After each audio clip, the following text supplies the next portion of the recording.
Hello students, welcome to NCERT Pathshala. इस video में हम इंट्रोडक्शन टू ट्रिग्नोमेट्री का एक्सरसाइज 8.4 और उसके क्वेश्चन नंबर 5 का पार्ट 5 और पार्ट 6 यहाँ पर डिस्कस करने वाले हैं। शुरू करते हैं पार्ट 5 के साथ। यहाँ पर क्वेश्चन में हमें दे रखा है cos a minus sine A plus 1, ये न्यूमरेटर में हमारे पास है, divided by cos a plus sine A minus 1, ये डिनोमिनेटर में। और हमें करना क्या है, हमें लेफ्ट हैंड साइड की इस वैल्यू को सॉल्व करना है और राइट हैंड साइड के बराबर प्रूव करना है, राइट। और यहाँ पर क्वेश्चन में हमें एक हिंट दे रखा है कि हमें इस आइडेंटिटी का यहाँ पर यूज करना है। आइडेंटिटी कौन सी है यहाँ पर, cosec square A is equal to 1 plus cot square A. तो सबसे पहले हम क्या करेंगे, लेफ्ट हैंड साइड से शुरू करेंगे। एलएचएस में हमारे पास क्या है, एलएचएस में हमारे पास है cos a minus sine A plus 1 divided by cos a plus sine A minus 1। अब देखो, नॉर्मली हमने अभी तक जितने भी क्वेश्चन सॉल्व किए थे उसमें हमने क्या किया था, ट्रिग्नोमेट्रिक रेशियोज को साइन और कॉस के टर्म से कन्वर्ट किया था, राइट। मगर यहाँ पर अगर आप देखो तो लेफ्ट हैंड साइड में वैल्यूज पहले से ही साइन और कॉस में है, तो यहाँ पर हम उस प्रोसेस का यूज तो कर नहीं पाएंगे। तो यहाँ पर हम करेंगे क्या, हम सबसे पहले देखेंगे राइट हैंड साइड को, राइट। राइट हैंड साइड में हमें लाना क्या है, हमें कोसेक ए लाना है और कॉट ए लाना है। अब यहाँ पर अगर आप न्यूमरेटर में देखो तो यहाँ पर वैल्यू क्या है, cos A minus sine A plus 1, है ना। अब अगर मैं cos a को sin a से डिवाइड कर दूं तो यहाँ पर cot a आ जाएगा। क्यों, क्योंकि हमें पता है cot a क्या होता है, cot a होता है cos a by sin a। दूसरी बात, यहाँ पर अगर मैं 1 को sin a से डिवाइड करूं तो वहां पर cosec a आ जाएगा, क्योंकि ये भी एक फॉर्मूला होता है, कौन सा, cosec a is equal to 1 by sin a, है ना। तो यहाँ पर न्यूमरेटर में देखकर मुझे एक चीज समझ आ रही है कि अगर मैं साइन ए से डिवाइड कर दूं तो यहाँ पर कॉट ए आ जाएगा और यहाँ पर कोसेक ए आ जाएगा। तो यहाँ पर राइट हैंड साइड से मिलती जुलती कुछ वैल्यूज आ जाएंगी, राइट। तो यहाँ पर सबसे पहला काम हम क्या करेंगे, पूरे न्यूमरेटर को साइन ए से हम डिवाइड करेंगे। और किसी काम को हम सिर्फ न्यूमरेटर में तो कर नहीं सकते, तो उसे हमें डिनोमिनेटर में भी करना पड़ेगा। तो हम डिनोमिनेटर को भी साइन ए से डिवाइड करेंगे, राइट। तो यहाँ पर देखिए, जैसे ही हम साइन ए से न्यूमरेटर को डिवाइड करेंगे तो यहाँ पर क्या हो जाएगा, सबसे पहले आ जाएगा cos a divided by sin a minus sin a divided by sin a plus 1 by sin a, ये हमारे पास न्यूमरेटर में आ जाएगा। और sin a से जब हम डिनोमिनेटर में डिवाइड करेंगे तो यहाँ पर क्या हो जाएगा, फिर से cos a divided by sin a plus sin a divided by sin a और finally minus 1 by sin a, right. तो अब देखिए cos a by sin a क्या होता है, cos a by sin a होता है cot a, तो इसके जगह पर हम क्या लिख सकते हैं, cot a। दूसरी चीज, यहाँ पर न्यूमरेटर में भी साइन है, डिनोमिनेटर में भी साइन है, तो ये दोनों वैल्यूज कैंसिल हो जाएंगी, यहाँ पर 1 आ जाएगा, राइट। और यहाँ पर 1 बाई साइन ए प्रेजेंट है, 1 बाई साइन ए क्या होता है, कोसेक ए के बराबर होता है। सिमिलरली अगर आप डिनोमिनेटर में देखो तो यहाँ पर कॉट ए आ जाएगा, यहाँ पर साइन ए और साइन ए कैंसिल हो जाएंगे, वैल्यू 1 आ जाएगी, राइट। और यहाँ पर माइनस 1 बाई साइन ए की जगह पर हम कोसेक ए लिख पाएंगे। तो आइए यहाँ पर वैल्यूज को सब्स्टिट्यूट करते हैं। सबसे पहले न्यूमरेटर में क्या आ जाएगा, यहाँ पर कॉट ए आ जाएगा minus 1 plus 1 by sine A cosec ए, है ना। और डिनोमिनेटर में हमारे पास क्या आ जाएगा, cot A plus 1 minus cosec A. अब देखिए यहाँ पर अगर मैं थोड़ा सा ऑर्गेनाइज करके लिखूं तो यहाँ पर हम क्या लिख सकते हैं, cot A plus cosec A minus 1, ये न्यूमरेटर में आ जाएगा। और डिनोमिनेटर में हमारे पास क्या आ जाएगा, cot A minus cosec A plus 1, है ना। हमने क्या किया, ट्रिग्नोमेट्रिक रेशियोज को एक साथ लिख दिया और कांस्टेंट को अलग लिख दिया। अब देखिए क्वेश्चन पे अगर हम वापस चले तो हमें उसने एक हिंट दे रखा था। हिंट क्या था, हमें इस आइडेंटिटी का यहाँ पर यूज करना था, राइट। आइडेंटिटी क्या है, cosec square A is equal to 1 plus cot square A. अब आइए इस आइडेंटिटी का हम यहाँ पर यूज करते हैं।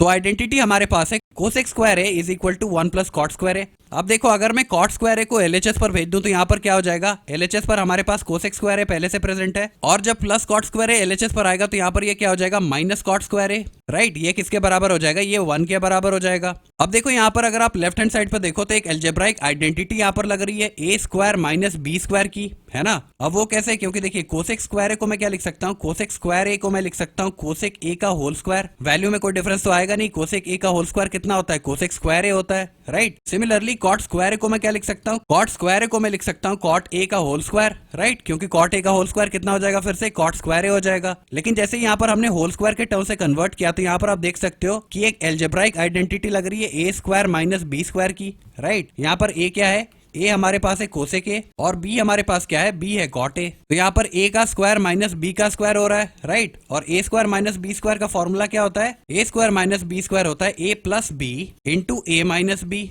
राइट। तो यहाँ पर लेफ्ट हैंड साइड पर हम क्या लिख सकते हैं, ए plus B into A minus B. तो यहाँ पर लेफ्ट हैंड साइड पर आ जाएगा ए प्लस बी यानी कि cosec A plus cot A into A minus B यानी कि cosec A minus cot A. और राइट हैंड साइड पर हमारे पास क्या है, राइट हैंड साइड में हमारे पास 1 है, राइट। तो यहाँ पर देखिए हमारे पास क्या आ चुका है, cosec A plus cot A into cosec A minus cot A, ये किसके बराबर है, ये 1 के बराबर है। तो जहां भी हमारे पास 1 होगा उसके जगह पर हम क्या लिख सकते हैं, उसके जगह पर ये लेफ्ट हैंड साइड वाली वैल्यू को हम यूज कर सकते हैं, राइट। अब देखो हमारे पास जो आइडेंटिटी आई हुई थी वहां पर न्यूमरेटर में भी 1 है और डिनोमिनेटर में भी 1 है, तो हम क्या करेंगे 1 के जगह पर cosec A plus cot A into cosec A minus cot A इसे रिप्लेस कर देंगे, राइट। तो आइए वही करते हैं। यहाँ पर हमारे पास क्या हो जाएगा cot A plus cosec A minus 1 के जगह पर हम क्या लिखेंगे 1 के जगह पर हम लिखेंगे cosec A plus cot A into cosec A minus cot A, right. तो यहाँ पर 1 के जगह पर हम लिखेंगे cosec A plus cot A into cosec A minus cot A, right. तो ये तो हो गए न्यूमरेटर की बात। और डिनोमिनेटर में हमारे पास क्या है, डिनोमिनेटर में हमारे पास है कॉट ए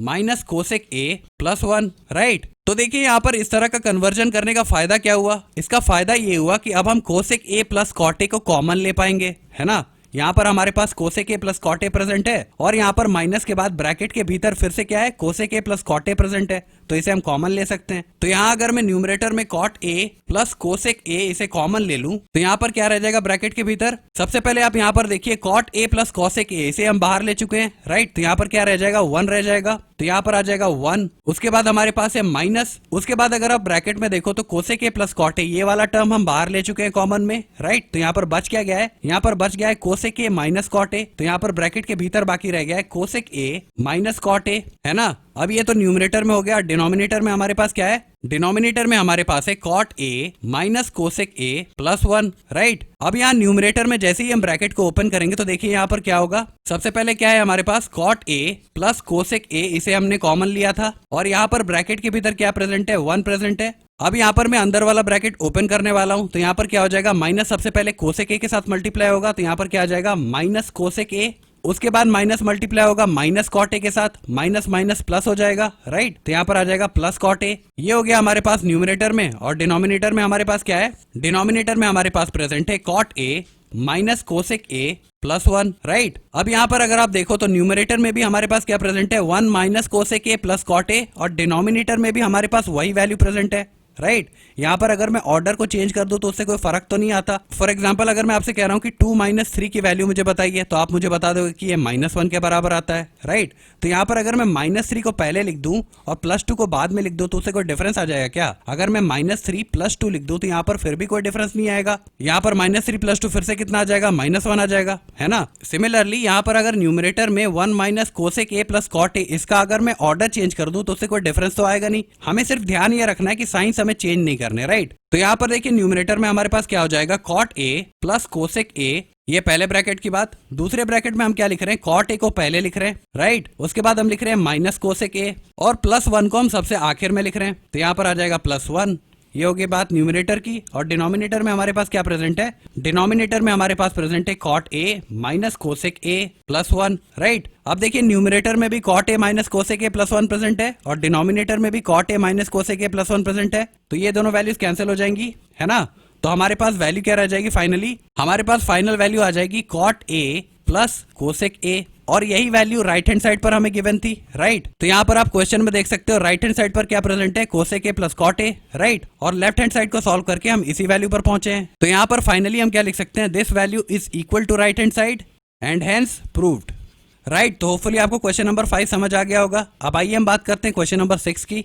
ओके, तो ये रहा क्वेश्चन नंबर 6 हमारे पास। यहाँ पर लेफ्ट हैंड साइड पर वैल्यू हमारे पास क्या है √1 + sin a divided bye 1 - sin a और हमें इस चीज को सॉल्व करके किसके बराबर प्रूव करना है sec a + tan a के, राइट। तो यहाँ पर फिर से हम लेफ्ट हैंड साइड से शुरू कर रहे हैं। लेफ्ट हैंड साइड पर वैल्यू हमारे पास क्या है √1 + sin a divided bye 1 - sin a, right. तो यहाँ पर आप देख सकते हो कि कोई ट्रिग्नोमेट्रिक आइडेंटिटी तो यहाँ पर लग नहीं रही है ना। और दूसरी बात यहाँ पर वैल्यूज पहले से साइन में है तो यहाँ पर कोई कन्वर्जन भी हम कर नहीं सकते। तो यहाँ पर हम करेंगे क्या, यहाँ पर हम डिनोमिनेटर को रैशनलाइज कर सकते हैं, राइट। तो यहाँ पर देखिए डिनोमिनेटर में हमारे पास क्या है 1 - sin a, इसका कॉन्जुगेट पेयर क्या हो जाएगा, इसका कॉन्जुगेट पेयर हो जाएगा 1 + sin a, है ना। तो यहाँ पर आ जाएगा डिनोमिनेटर में 1 + sin a और इसी वैल्यू से हमें न्यूमरेटर में भी मल्टीप्लाई करना पड़ेगा। तो न्यूमरेटर में हम क्या मल्टीप्लाई करेंगे 1 + sin a। ये जो रैशनलाइज करने का तरीका है होपफुली आपको याद होगा, इर्रेशनल नंबर्स में हमने इसे बहुत एक्सटेंसिवली यूज किया है, राइट। तो यहाँ पर देखिए फर्दर हमारे पास क्या हो जाएगा √ तो हमारे पास एज इट इज प्रेजेंट है। अब अगर आप यहाँ पर न्यूमरेटर में देखो तो 1 + sin a 2 बार मल्टीप्लाई हो रहा है, राइट। तो इसे मैं क्या लिख सकता हूँ, इसे मैं 1 + sin a का होल स्क्वायर लिख सकता हूँ। ये न्यूमरेटर में क्या आ जाएगा 1 + sin a इसका होल स्क्वायर। और अगर हम डिनोमिनेटर की बात करें तो यहाँ पर क्या हो रहा है a - b × a + b हो रहा है, राइट। a हमारे पास क्या है यहाँ पर a1 है और b हमारे पास क्या है b sin a है। तो यहाँ पर पहले ब्रैकेट में क्या हो रहा है 1 - sin a यानी कि a - b हो रहा है इनटू दूसरे ब्रैकेट में क्या हो रहा है 1 + sin a यानी कि a + b और हमें एक फॉर्मूला कौन सा पता है, a minus B into A plus B. इसकी वैल्यू किसके बराबर होती है, इसकी वैल्यू होती है A square minus B square के बराबर, राइट। तो यहाँ पर डिनोमिनेटर में क्या आ जाएगा, ए स्क्वायर माइनस बी स्क्वायर। ए क्या है हमारे पास 1, तो ए का स्क्वायर माइनस बी हमारे पास क्या है, बी साइन है, तो साइन ए का स्क्वायर हो जाएगा। यहाँ पर हम लिखेंगे बी का स्क्वायर, दैट इज साइन ए का स्क्वायर, राइट। अब उसके बाद यहाँ पर क्या हो जाएगा, 1 प्लस साइन ए का होल स्क्वायर। ये तो न्यूमरेटर में एज इट इज रहेगा। डिनोमिनेटर में देखिए 1 का स्क्वायर क्या होता है, 1 ही होता है। यहाँ पर आ जाएगा 1 माइनस साइन ए का स्क्वायर कितना हो जाएगा, साइन स्क्वायर ए, तो यहाँ पर आ जाएगा साइन स्क्वायर ए। अब देखिए यहाँ पर डिनोमिनेटर में एक आइडेंटिटी लग रही है, 1 माइनस साइन स्क्वायर ए, ये किसके बराबर होता है, ये कॉस स्क्वायर ए के बराबर होता है, राइट। हमारे पास एक आइडेंटिटी होती है कौन सी, sine square A plus cos square A is equal to 1। यहाँ पर अगर मैं साइन स्क्वायर ए को आरएचएस पर भेज दूं तो यहाँ पर क्या हो जाएगा, लेफ्ट हैंड साइड पर रह जाएगा कॉस स्क्वायर ए और राइट हैंड साइड पर 1 हमारे पास पहले से था। साइन स्क्वायर ए आरएचएस पर आकर के क्या हो जाएगा, माइनस साइन स्क्वायर ए, राइट। तो यहाँ से हमें क्या पता चल रहा है कि 1 माइनस साइन स्क्वायर ए कॉस स्क्वायर ए के बराबर होता है। तो यहाँ पर हम क्या लिख सकते हैं, कॉस स्क्वायर ए लिख सकते हैं 1 माइनस साइन स्क्वायर ए की जगह पर। तो यहाँ पर डिनोमिनेटर में आ जाएगा कॉस स्क्वायर ए, राइट। अब देखो यहाँ पर हमारे पास अंडर रूट भी तो प्रेजेंट है, तो किसी तरह से इस रूट के भीतर की सारी वैल्यूज को अगर हम होल स्क्वायर के टर्म्स में लिख पाए तो ये अंडर रूट कैंसिल हो जाएगा, राइट। तो यहाँ पर कॉस स्क्वायर ए को हम क्या लिखेंगे, कॉस स्क्वायर ए को हम लिखेंगे कॉस ए का होल स्क्वायर। देखो इससे फायदा क्या हुआ, अंडर रूट को अगर हम अलग करके लिखें तो न्यूमरेटर में हमारे पास क्या आ जाएगा, अंडर रूट 1 प्लस साइन ए का होल स्क्वायर, राइट। और डिनोमिनेटर में हमारे पास क्या आ जाएगा, अंडर रूट कॉस ए का होल स्क्वायर, है ना। तो यहाँ पर न्यूमरेटर में क्या हो जाएगा, इस होल स्क्वायर से ये रूट कैंसिल हो जाएगा और यहाँ पर डिनोमिनेटर में फिर से इस होल स्क्वायर से ये रूट कैंसिल हो जाएगा, राइट। तो यहाँ पर वैल्यू हमारे पास क्या आ जाएगी, न्यूमरेटर में वैल्यू हमारे पास बच जाएगी 1 प्लस साइन ए और डिनोमिनेटर में हमारे पास क्या बच जाएगा, कॉस ए। अब देखो यहाँ पर जो वैल्यू हमारे पास आई है 1 plus sine A divided by cos A, इसे अगर हम एक्सपैंड करके लिखें तो यहाँ पर क्या हो जाएगा, इसे मैं लिख सकता हूँ 1 by cos A plus sine A by cos A. अब यहाँ पर कोई डिफरेंस तो आया नहीं, यहाँ पर फिर से अगर आप एलसीएम ले लो तो डिनोमिनेटर में क्या आ जाएगा, कॉस ए आ जाएगा और न्यूमरेटर में फिर से 1 प्लस साइन ए आ जाएगा, राइट। लेकिन जैसे ही इस वैल्यू को हमने अलग अलग करके लिखा तो यहाँ पर कुछ फॉर्मूले अप्लाई हो जाएंगे, राइट। हमें पता है कि सेक ए की वैल्यू क्या होती है, सेक ए होता है 1 बाई कॉस ए और टैन ए क्या होता है, टैन ए होता है साइन ए बाई कॉस ए, है ना। तो यहाँ पर 1 बाई कॉस ए की जगह पर हम क्या लिख सकते हैं, सेक ए लिख सकते हैं और साइन ए बाई कॉस ए की जगह पर हम क्या लिख सकते हैं, टैन ए लिख सकते हैं। तो यहाँ पर फाइनल वैल्यू कितनी आ जाएगी, सेक ए प्लस टैन ए, और यही वैल्यू हमारे पास राइट हैंड साइड पर थी अगर आपको याद हो तो। यहाँ पर आप क्वेश्चन में देख लीजिए, राइट हैंड साइड पर वैल्यू हमारे पास क्या है, सेक ए प्लस टैन ए, और लेफ्ट हैंड साइड को सॉल्व करके हम यहीं पर पहुंचे, राइट। तो ये क्वेश्चन भी हमारा हो गया है प्रूफ। यहाँ पर फाइनली हम क्या लिख देंगे, this value is equal to right hand side and hence proved, right. तो होपफुली आपको ये 2 सवाल समझ आ गए होंगे। अगर आपको कोई डाउट्स या क्वेरीज अभी भी रह जाती हैं तो आप नीचे कमेंट सेक्शन में मेंशन कर सकते हो। Okay, thank you.